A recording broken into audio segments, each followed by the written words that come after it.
Hello, friends. Welcome to our DTR group, Dream to Reality. Myself, Hemant Sahai, co-founder of this group, and we have Abhinav as well. And Abhinav is the co-founder for DTR. So we will continue our the 10x rule book, and Abhinav is here to talk about the chapter number 14 to chapter number 18. This is correct, right, Abhinav? Yeah, Okay, so I will pass on to Abhinav so that he can share the information message of these chapters. sure. Thank you so much, Heaven. And I welcome you all to this Sunday morning. So, yeah, I think let's get started. So today, just definitely, I'll be covering four different chapters, but because we have very limited time, so I'll be precise and short. All right, so let's get started.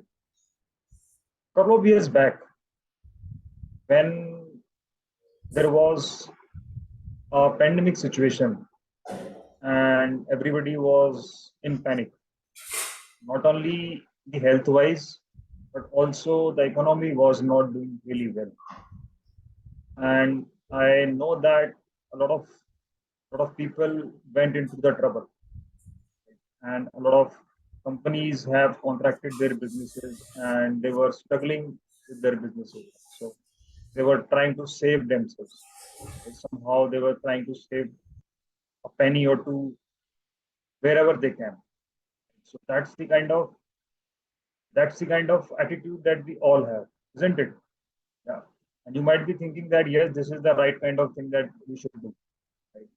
But you will be surprised to know that what this person Grant Cardone is talking about is completely different thing.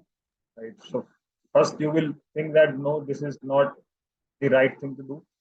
But if you go deep into it, you will realize that what he is talking about is is actually bait for success, right? So what he's talking about, he's saying that whenever you have this type of situation, whenever you see that people around you are contracting, they are saving. Saving means it could be in terms of time, it could be in terms of your creativity, or it could be in terms of money as well. So he's saying that whenever we have this type of situation, people try to contract. Right? So they don't play at their full potential. They don't play the game at their best.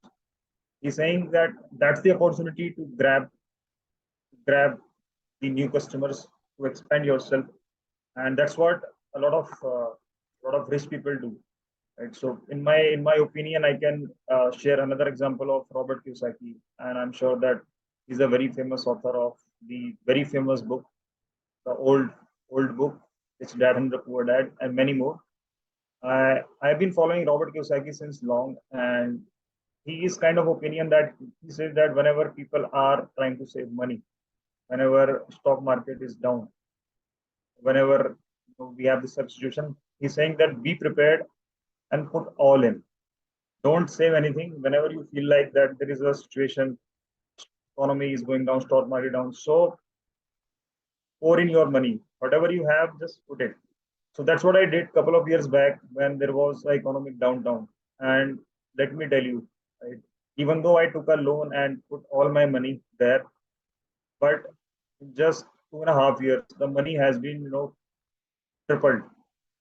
Right? So that's the kind of beauty that we have. So I just taken one example, but it can be applied anywhere. It doesn't really matter that it needs to be in terms of money. It can be in terms of your efforts and creativity as well. If you don't have money, no problem, but creativity and efforts are unlimited. So whenever you feel that situation is not good, just give your efforts 10x and be more creative. Don't contract yourself. So that's the message, and I really understood from this book. Now, another thing I want to talk about is very important. And I'm not sure whether you guys know that or not. I have been into network marketing for few years. Right? I spent 2.5 years there.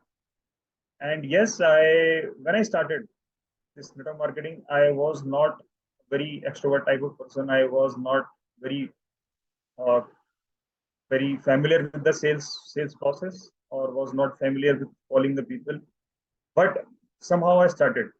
And at one point of time, I was asked to knock on the people's door and enter into their houses and show them the plan or ask for the money. This is something that I've never done in my life.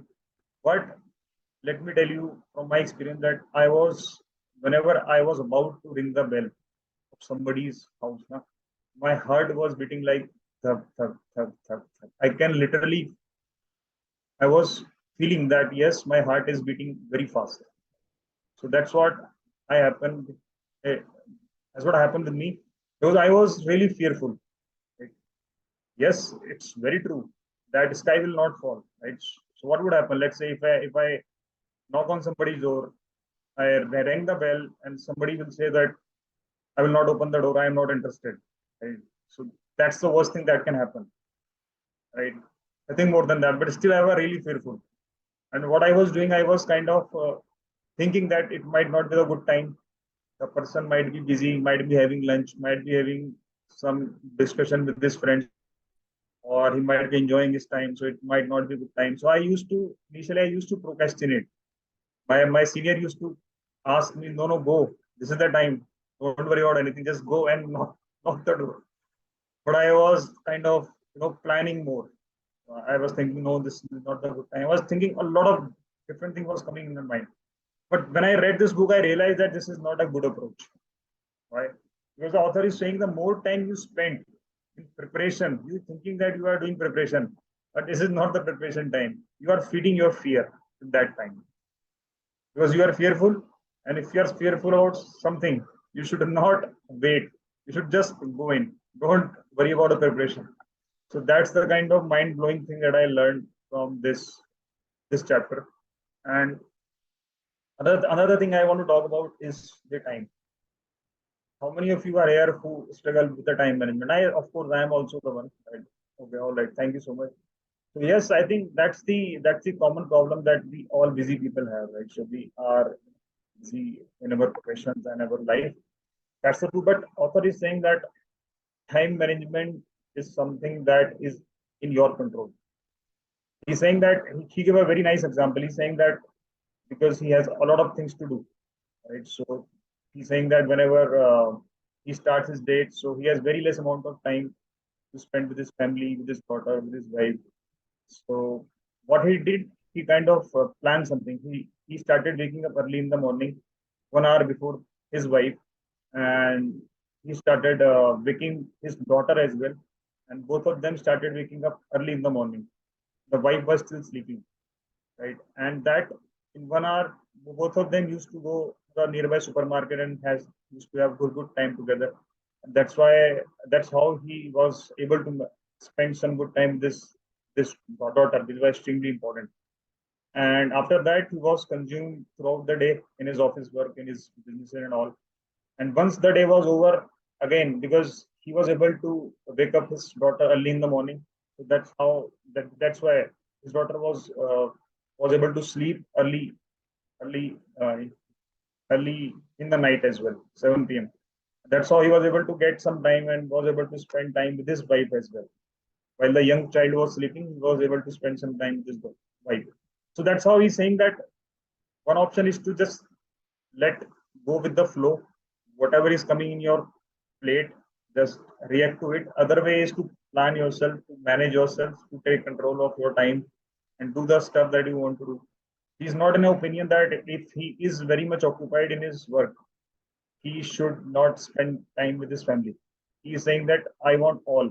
Right? He's not a guy that he just want money, money, money, saying that I want all. That's how he kind of manages time.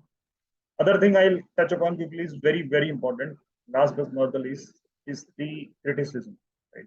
He's saying that whenever he gave a very good example that whenever actually he launched his book, this 10x rule, he started receiving a lot of criticism. He's saying that people started saying that, oh, Grant, you are too aggressive.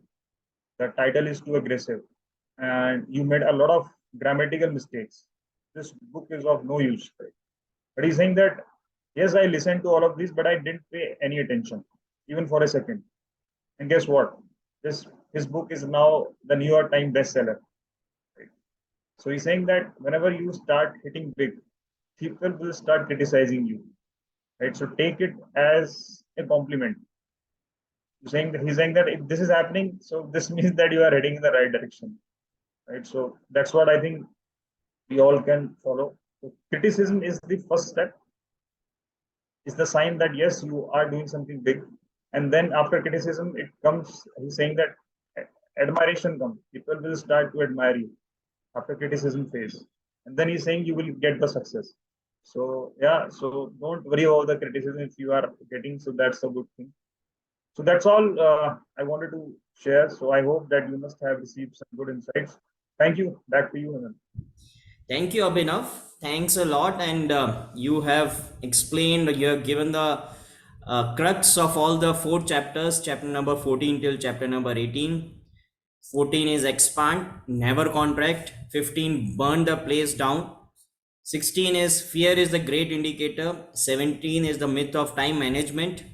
And the last but not the least, the criticism is a sign of success. So, all these four chapters you have explained, you have given the message, and everything was inspiring. Everything is inspiring because whoever want to achieve the dreams, these are the four things, if they will bring into their life, act upon, then definitely they will move towards the direction of success. So thank you, Abhinav. And friend, this is Hemant Sahai, and I want to give the message of chapter number 19, that is customer satisfaction is the wrong target. I have already launched this video or this message on my YouTube channel.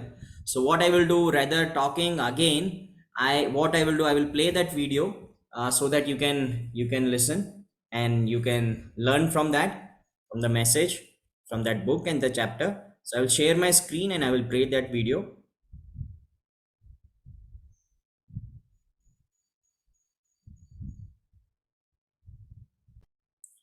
Okay, hope you can see my screen.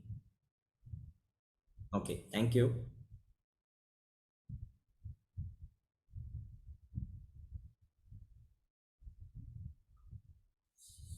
Hello, friends. Welcome back to my YouTube channel. And I will continue with the same book, The 10x Rule, and yet another chapter, chapter number 19. And the topic of this chapter is customer satisfaction is the wrong target. Yes, you heard it right. Customer satisfaction is the wrong target. Then what is the correct target?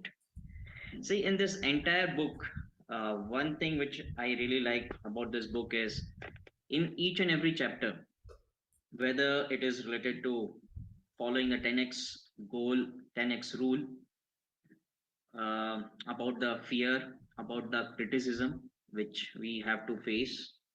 So the author is breaking our myths in every chapter, chapter by chapter. And this is one another chapter where he's saying that we should not focus on, or our target should not be the customer satisfaction. Yes. So this is another one myth which he want to break, and he will give the logic behind that. So basically now you will have one question. So if customer satisfaction is not, it should not be a target, then what is the correct target? Yes. So author is saying that our correct target should be doing the customer acquisition aggressively. So our first focus should be, our first target should be acquiring the customer. Yes, acquiring the customer, because customer satisfaction will come only after you acquire the customer. Till that time, if there's no customer, then what do you think? I mean, to whom you will satisfy? So that is what he's saying, that firstmost thing which you should consider, or which you should target, is the customer acquisition. He has given one example. He's saying that, okay, assume that uh, you have, there is a delay in the delivery of the product to the customer who has purchased your product, or in some cases some service, and got delayed, and he is not satisfied. Okay, so this is the first situation. And the second situation is like, okay, you have given the presentation to a customer. You have informed about the product or service which you are giving, which your company is giving, and the customer is not joining at all. Then which is the risky situation? Which is the more risky situation? Or which situation we can correct easily? Yes, the first situation we can rectify. If there is a delay, maybe in the next delivery, we can rectify it. We can fix that particular issue where the issue is. But if the customer is not at all joining your program or not buying your product, then you will not go to the next step. That and the next step is that customer satisfaction. So this is one example uh, author is has given, and which is very practical thing. Uh, See what he is saying, that entire world, most of the world, they will talk about the customer satisfaction and they are engrossed in customer satisfaction. That entire their business model will depend on that they satisfy the customer, which no other can satisfy. But such in such world or in such scenario, they always forget that first they should attend or first they should acquire the customer. So this is one information, or this is one rule. This is one of the rule which author is sharing with us. Now he want to define. I mean, he want to define what is customer service. So what is customer service is like, it is the measurement of your product or your service by the customer, where either your product is meeting the expectation of the customer or exceeding the expectation of your customer after he is purchasing or after he purchased your product or your service. So this is what he's saying. But I stress the word after. Okay, so that means the first thing will come is the acquisition, the customer acquisition. So in this definition itself, the main stress is on the customer acquisition. Now he's saying that the big companies. I mean, he has given the example of Google, Starbucks. So they do take care of their customer. They do like Starbucks. They will take care that their customer, they should not stand in the queue for a long time. The service should be fast. The Google, it's a biggest search engine on internet currently. So these company, they will never talk about the customer satisfaction. They will always talk or they will always work to acquire the customer, to increase the customer base, because they know the product. See, the product, every company or most of the company, the product, whatever they will manufacture or whatever the service they want to give, that they will do in a manner that will solve the problem of the customer. And once the problem is solved, they will automatically they will be satisfied. But if the customer itself is not using, say for example, Google search engine, they are going to some other search engine, then they will not able to take the second step of satisfying the customer, even though their product is very good. So here the important thing is, again and again, author is highlighting that yes, customer acquisition is the most priority thing which we should be doing. And then one practical example. I mean, this is the third time. I mean, author has given this example of Apple. So if you see, the Apple product was right from the beginning, the quality was very good. Right from the very first product itself, the quality of the computer which they have manufactured, the quality was far, far better compared to Microsoft. But Microsoft has done a different thing. What they have done, they have targeted the mass. They have focused, or their primary focus was customer acquisition,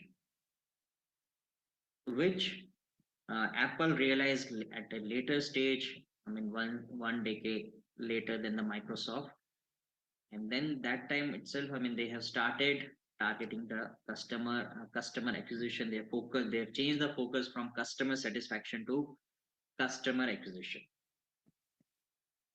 So what uh, what he's saying, I mean, we always do the survey, or most of the company, they will do the survey. They want to know whether the customer is satisfied, the existing customer is satisfied or not. Okay, so that every company is doing, every company is taking care of this. But do you know, I mean, have you seen any company, or there will be rarely, I mean, any company who will do the survey